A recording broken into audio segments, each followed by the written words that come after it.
Hello and welcome you all student. I hope you are all doing good. This is the lecture of class ninth mathematics. इसमें हम पढ़ने वाले हैं exercise 1.5। ये exercise जो है वो पूरी प्योरली बेस्ड है लॉज ऑफ एक्सपोनेंट के बिना। ठीक है, लॉज ऑफ एक्सपोनेंट। अगर आपने वो वीडियो नहीं पहले वाला देखा आप वो देखें, उसमें लॉज ऑफ एक्सपोनेंट को आपको अच्छे से समझना है। ठीक है, ये पूरी की पूरी एक्सरसाइज उसी पे बेस्ड है। चलिए स्टार्ट करते हैं क्वेश्चन नंबर 1। क्वेश्चन नंबर 1 क्या कहता है हमारे पास? फाइंड 64 की रेज्ड पावर 1/2। ठीक है, इस 64 की रेज्ड पावर 1/2 की वैल्यू क्या होगी ये हमें निकालनी है। ठीक है, अब देखो 64 की रेज्ड पावर 1/2 क्या होगी, इसको निकालने के लिए हम इसको फैक्टराइज करेंगे। ठीक, हम फैक्टराइज कैसे करते हैं, जस्ट वेट। हम एक लाइन ड्रा करेंगे, यहां पर लिखेंगे 64। ठीक, अब इसको स्मॉलेस्ट नंबर से हम डिवाइड करेंगे। ठीक, टू, 2 3 ज़ा 6, 2 2 ज़ा 4, 32 आ गया। फिर से एक छोटा नंबर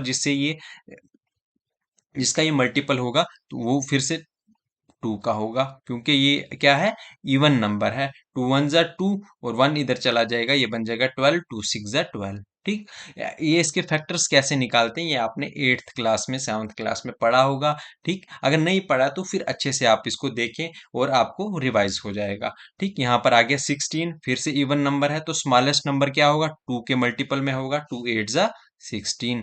ठीक, फिर से ये इवन नंबर है तो 2 4 ज़ा 8 होगा। ठीक है, फिर से ये इवन नंबर है, इसका मतलब 2 का मल्टीपल होगा तो लिखेंगे 2 2 ज़ा 4। ठीक, फिर 2 1 ज़ा 2। तो इसका मतलब 64 का जो हमने फैक्टराइजेशन की तो हमारे पास क्या आया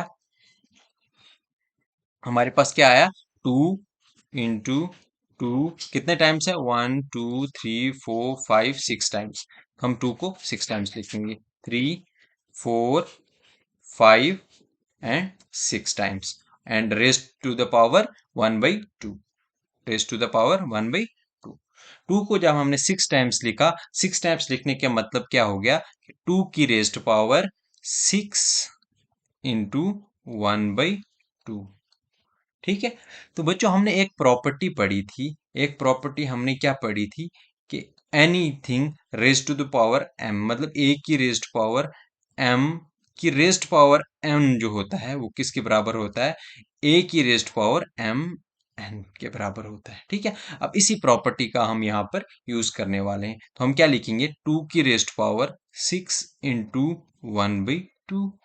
ठीक, 2 से कैंसिल हो जाएगा, 2 1 ज़ा 2, 2 3 ज़ा 6, तो हमारे पास क्या आएगा, 2 की रेज्ड पावर 3।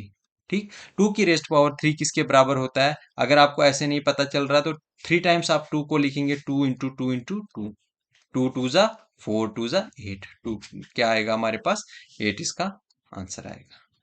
चलिए नेक्स्ट पार्ट करते हैं, पार्ट नंबर 2। इसमें हमारे पास क्या दिया है, नंबर 32 की रेज्ड पावर 1/5। इसी तरीके से हम इसके भी फैक्टर्स निकालेंगे। सबसे पहले हम यहाँ पर क्या लिखेंगे, 32, और यहाँ पर लिखेंगे, सबसे इवन नंबर है तो इसके 2 के मल्टीपल में होगा तो सबसे स्मॉलेस्ट नंबर होगा 2, 2 16 ज़ा 32। फिर से हम देखेंगे इवन नंबर है तो 2 का मल्टीपल में होगा, 2 8 ज़ा 16। फिर से 8 इवन है तो 2 के मल्टीपल में होगा, 2 4 ज़ा 8। इसी तरीके से 2 2 ज़ा 4 एंड 2 1 ज़ा।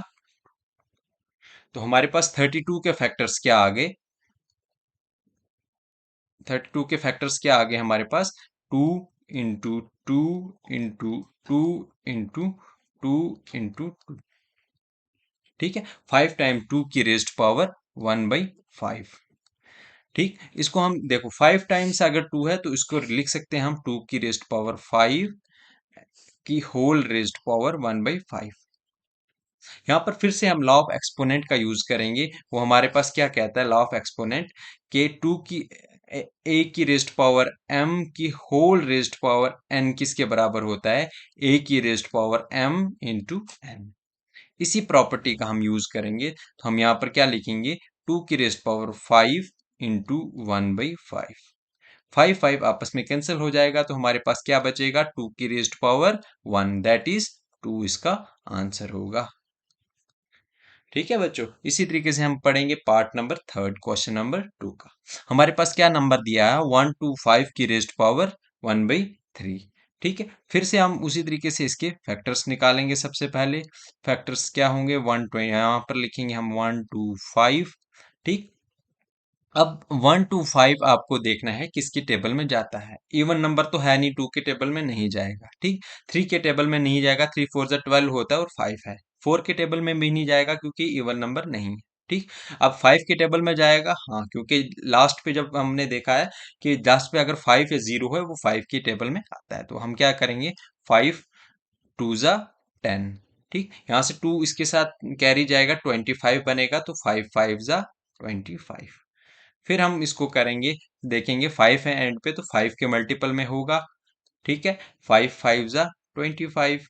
फिर से हमने, हमारे पास आ गया 5 5 के मल्टीपल में है, तो हम 5 1 जा 5 लिखेंगे। तो इसका मतलब 125 के फैक्टर्स क्या आएंगे हमारे पास, 5 इंटू 5 इंटू 5 की रेस्ट पावर 1/3। फिर से बच्चों में वही प्रॉपर्टी यूज करूंगा, ए की रेस्ट पावर m की होल रेस्ट पावर n किसके बराबर होता है, ए की raised power m into N के बराबर। ठीक है, तो हम क्या लिखेंगे इसको, 5 की रेस्ट पावर 3 की होल रेस्ट पावर 1/3। तो ये किसके बराबर हो जाएगा, 5 की रेस्ट पावर 3 इंटू 1/3। 1/3 और 3 कैंसिल हो जाएगा, तो हमारे पास बचेगा 5 की रेस्ट पावर 1, दैट इज 5 इसका आंसर होगा। चलिए नेक्स्ट क्वेश्चन नंबर 2 करते हैं। क्वेश्चन नंबर 2 क्या कहता है हमारे पास, फिर से हमारे पास उसने कहा कि फाइंड द वैल्यू ऑफ 9 2/3 की वैल्यू निकालनी है। ठीक है, अब इसको निकालने के लिए फिर से हमें 9 के क्या निकालने पड़ेंगे, सबसे पहले फैक्टर्स। तो चलिए फैक्टर्स निकालते हैं 9 के। सबसे पहले फैक्टर्स निकालने का तरीका मैंने आपको बताया, आपको 9 यहाँ पर लिखना है। आपको देखना स्मॉलेस्ट प्राइम नंबर जिससे ये जाएगा, तो 2 से तो जाएगा नहीं क्योंकि इवन तो है नहीं। 3 के टेबल में आता है 9, 3 3 जा 9 और 3 1 जा 3। इसका मतलब 9 को हम कैसे लिख सकते हैं, 9 3/2 को हम कैसे लिख सकते हैं, 3 का इंटू 3 की रेस्ट पावर 3/2। 3 इंटू 3 कितना हो गया, 3 स्क्वायर की रेस्ट पावर 3/2। फिर से हम लॉ ऑफ एक्सपोनेंट का यूज करेंगे, कौन सा, ए की रेस्ट पावर m की होल रेस्ट पावर n। देखो दोनों क्वेश्चंस में एक ही प्रॉपर्टी इसने यूज की है। ये किसके बराबर होता है, ए की raised power m into N. यह है ए की raised power m into N, किसके बराबर होगा, ए की रेस्ट पावर 2 इंटू 3/2। 2 और 2 कैंसिल हो जाएगा, ये क्या बचेगा, 3 की रेस्ट पावर 3। और 3 की रेस्ट पावर 3 किसके बराबर होता है, 27। ये इसका आंसर होगा। चलिए नेक्स्ट पार्ट हमारे पास पार्ट नंबर 2 क्या है, 32 की रेस्ट पावर 2/5। चलिए करते हैं इसका सोल्यूशन क्या होगा। ठीक, 32 को हमने लास्ट पार्ट में, आपको क्वेश्चन में हमने इसको फैक्टराइज करके मैंने बताया था। ठीक है, चलो फिर से मैं बताता हूँ 32 के फैक्टर्स क्या क्या होंगे। ये हमारे पास आ गया 32। तो 32 को सबसे पहले इवन नंबर है, तो स्मॉलेस्ट प्राइम का क्या होगा, 2। 2 के टेबल में आएगा 32, 2 16 जा 32। फिर से 16 इवन है, तो 2 के टेबल में जाएगा, 2 8 जा 16। ठीक है, 2 4 जा 8। एंड फिर से इवन नंबर है, 2 2 जा 4 एंड 2 1 जा 1 2 3 4 5। इसका मतलब 32 के फैक्टर्स क्या होंगे, 2 into 2 into 2 into 2 into 2, 5 times 2, है ना। फिर इसकी रेस्ट पावर 2/5 जो हमें क्वेश्चन में एज इट इज गिवन है। अब 2 की रेस्ट 2 5 टाइम्स है, तो इसको हम ऐसे लिख सकते हैं, 2 की रेस्ट पावर 5 इंटू 2/5। फिर से बच्चों हमने ये जो प्रॉपर्टी ऊपर यूज की, इसी को हमसे फिर से पढ़ेंगे, क्या, ए की रेस्ट पावर m। हमें हर क्वेश्चन के साथ प्रॉपर्टी लिख रहा हूं ताकि आपको रिमाइंड हो बार बार। ठीक, ए की रेस्ट पावर n की raised whole raised power n किसके बराबर होता है, ए की raised power m into N के बराबर। तो हम क्या लिखेंगे, दिस इक्वल्स टू 2 की रेस्ट पावर 5 इंटू 2/5। देखो अब ये 5 और ये 5 कैंसिल हो जाएगा आपस में, तो क्या बचेगा, 2 की raised power 2, that is 2 into 2। 2 2 जा 4, 4 इसका आंसर होगा। चलिए नेक्स्ट पार्ट करते हैं, part number third. Part number third क्या कह रहा है, 16 की रेस्ट पावर 3/4 की हमें वैल्यू फाइंड करनी है। तो फिर से हम 16 के फैक्टर्स निकालेंगे सबसे पहले। तो 16 के फैक्टर्स क्या होंगे, 16 यहाँ पर आएगा, 2 8 जा 16, फिर से 2 के टेबल से जा रहा है, 2 4 जा 8, 2 2 जा 4 और 2 1 जा 16 के फैक्टर्स क्या होंगे हमारे पास, 16 होगा 2 इंटू 2 इंटू 2 इंटू 2, 4 टाइम्स 2 की रेस्ट पावर 3/4। तो 4 टाइम्स 2 को हम ऐसे लिखेंगे, 2 की रेस्ट पावर 4 इंटू 3/4, और 4 फिर से हम वही प्रॉपर्टी यूज करेंगे कि a की रेस्ट पावर m की होल रेस्ट पावर n किसके बराबर होती है, a की raised power m into n के बराबर। तो चलिए 2 की रेस्ट पावर 4 किसके बराबर होगी, 2 3/4 के बराबर, 2 की रेस्ट पावर 4 इंटू 3/4 लिखेंगे इसको।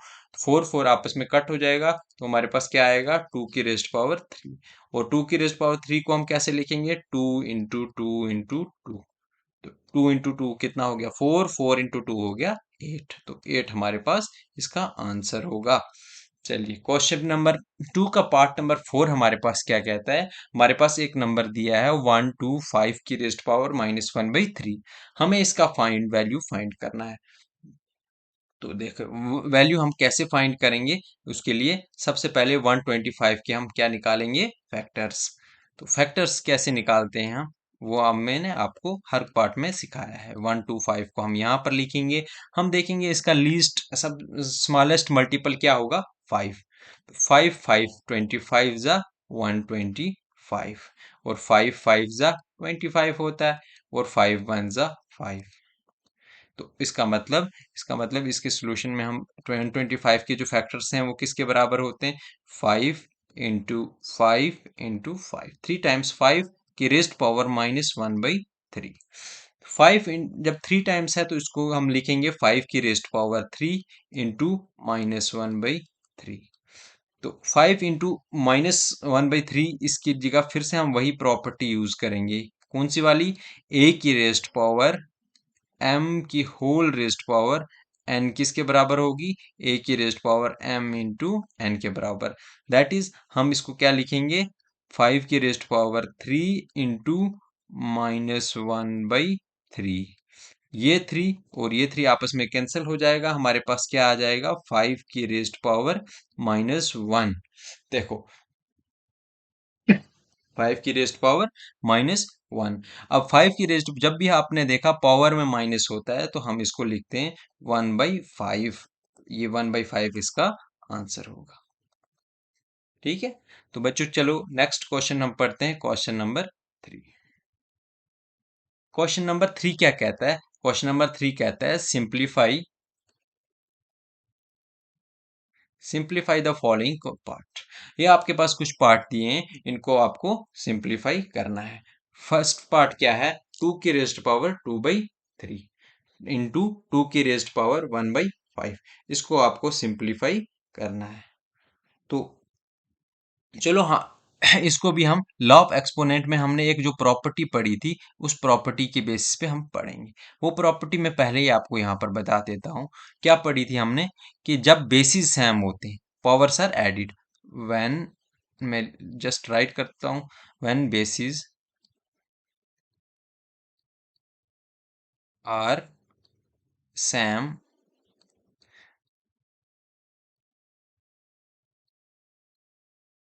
Power are powers are added.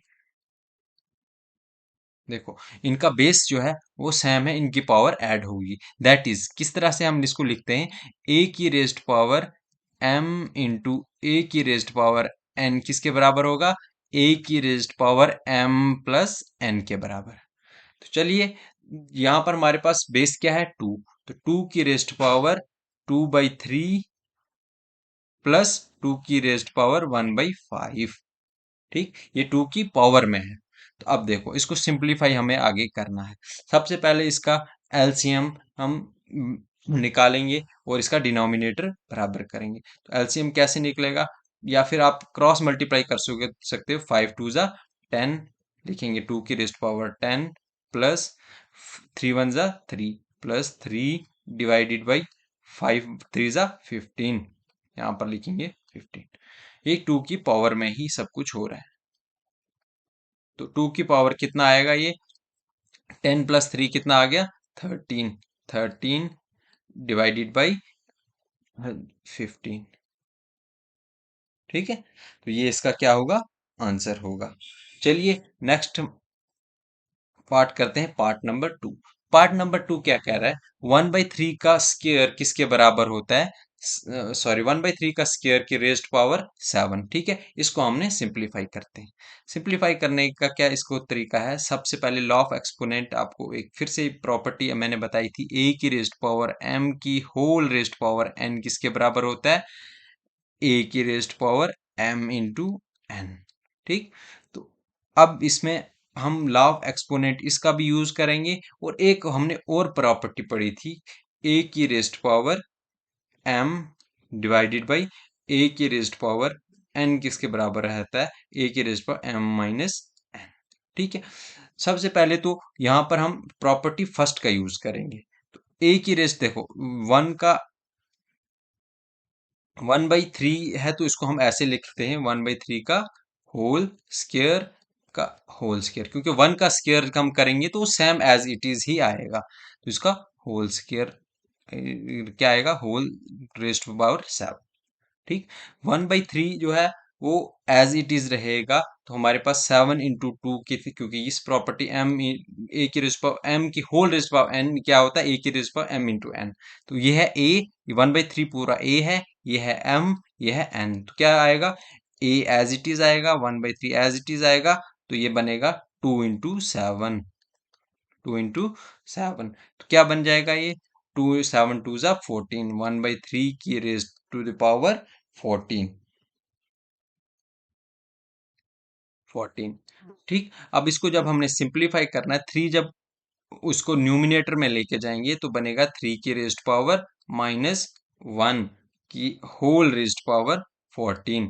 फिर से इसी प्रॉपर्टी का हम यूज करेंगे, ए की raised power m into whole raised power n किसके बराबर होगा, 3 की रेज्ड पावर -1 की होल रेज्ड पावर 14 किसके बराबर होगा, 3 की रेज्ड पावर -1 इंटू 14 -14, -3 की रेज्ड पावर -14 इसका आंसर होगा।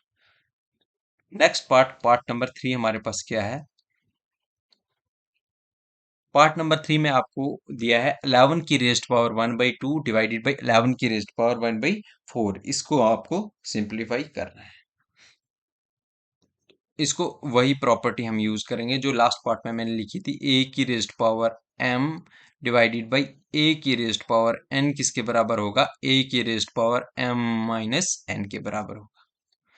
ठीक है, चलिए इसी प्रॉपर्टी का यूज करेंगे हम इस क्वेश्चन में। सोल्यूशन क्या होगा हमारे पास, 11 की रेस्ट पावर 1/2 डिवाइड में जस्ट लिखता हूं अगर आपको क्लियर नहीं होगा, 11 की रेस्ट पावर 1/2 डिवाइडेड बाई 11 की रेस्ट पावर 1/4, तो ये किसके बराबर होगा, ए की रेस्ट पावर m, देखो ये a है, इसकी रेस्ट पावर m, इस तरीके से ये b, ये भी a है, इसकी रेस्ट पावर n, तो किसके बराबर होगा, a की raised power m minus n के बराबर, मतलब 11 की raised power raise to the power 1/2 minus 1/4 के बराबर।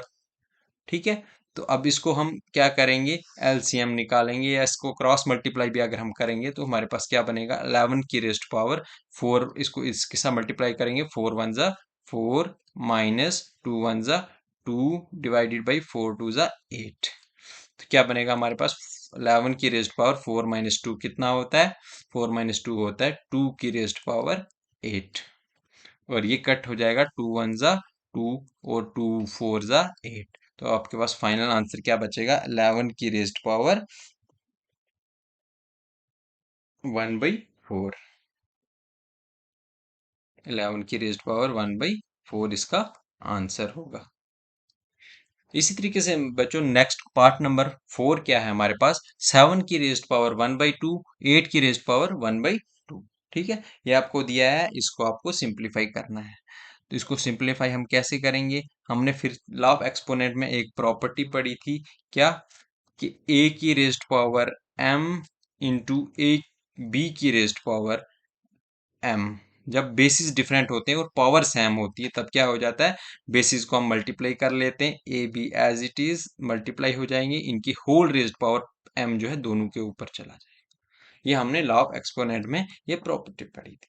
तो इसी तरीके से हमारे पास ये क्या है, होगा हमारे पास ए, ये होगा बी, ए इंटू बी की रेज पावर, ये देखो इनकी पावर क्या है एम, ये भी एम है, तो क्या बन जाएगा 7 इंटू 8, ऐसे ही चला जाएगा, और इसकी whole raise to the power क्या होगा 1/2।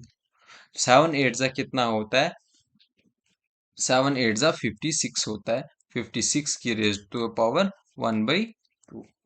ठीक है, ये इसका आंसर होगा। So student, that's it from my side for exercise 1.5। ठीक है, इसमें आपके 3 क्वेश्चन से 3 के 3 हमने कंप्लीट कर लिए। चलिए मिलते हैं नेक्स्ट वीडियो में। Thank you for watching this.